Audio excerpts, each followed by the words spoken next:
தொலைந்துவிட்ட ஜனனம் final part video.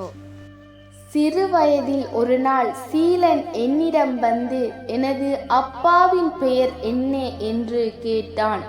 நானும் பெயரைச் சொன்னேன். அவன் அந்த பெயரை கொண்டுதான் சகல பரீட்சைகளையும் எழுதினான். பின்னர் தான் தெரிய வந்தது, நான் சொன்னது அவனது அப்பாவின் நாமத்தின் ஒரு பகுதிதான் என்று. அவன் தனது பிறப்புச் சான்றிதழ் மூலம் தெரிந்து கொண்டான். உண்மையில் அவன் கூறு மட்டும் எனக்கு அது தெரிந்திருக்கவில்லை. அவன் கஷ்டப்பட்டு பெற்ற சான்றிதழ்கள் இன்று அவனுக்கு உரிமையற்றவனவாகிவிட்டன. இவை போன்ற பல சம்பவங்கள் அவனுக்கு தாயை வெறுக்கும் அளவுக்கு உள்ளத்தை மாற்றிவிட்டது. குரங்கினை மனிதனின் மனத்திற்கு ஒப்பிடுவார்கள்.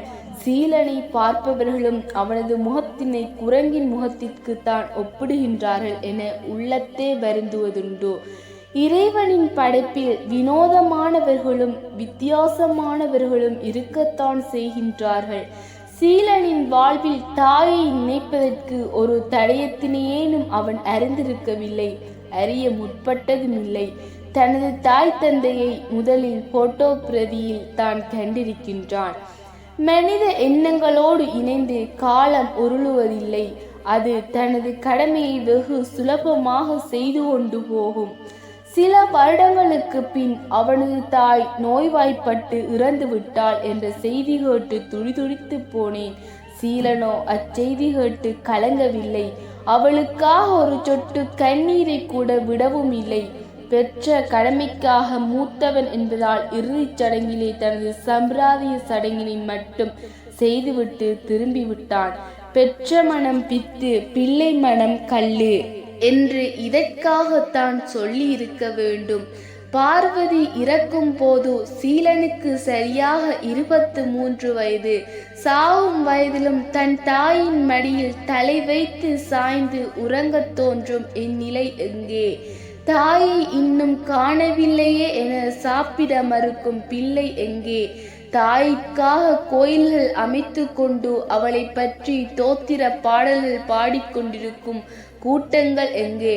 அன்னையர் தினம் என்று ஒன்றை ஏற்படுத்தி அதை கோலாகலமாக கொண்டாடி மகிழும் நம்மவர்கள் எங்கே? இவற்றுக்கெல்லாம் நடுவில் இந்த சீலன் எங்கே? இறைவா, இதுவும் உன் படைப்பின் இரகசியமே. ஒரு நகரோ பொருளோ இல்லாத போதுதான் அதனது அருமை தெரியும் என்பார்கள். அதை போலவே சீலனின் தாயின் மரணமும் அவனை ஏதோ செய்துவிட்டது. தற்போது இழந்துவிட்ட தாயன்பினை தேட முனைகின்றான். தாய்மையின் வலியினை உணர்கின்றான். தனது நண்பர்களின் தாய்மாரை தனது தாயாகவே உணர்கின்றான். அவர்கள் மீது இயல்பாகவே மதிப்புடன் நடந்து கொள்கின்றான்.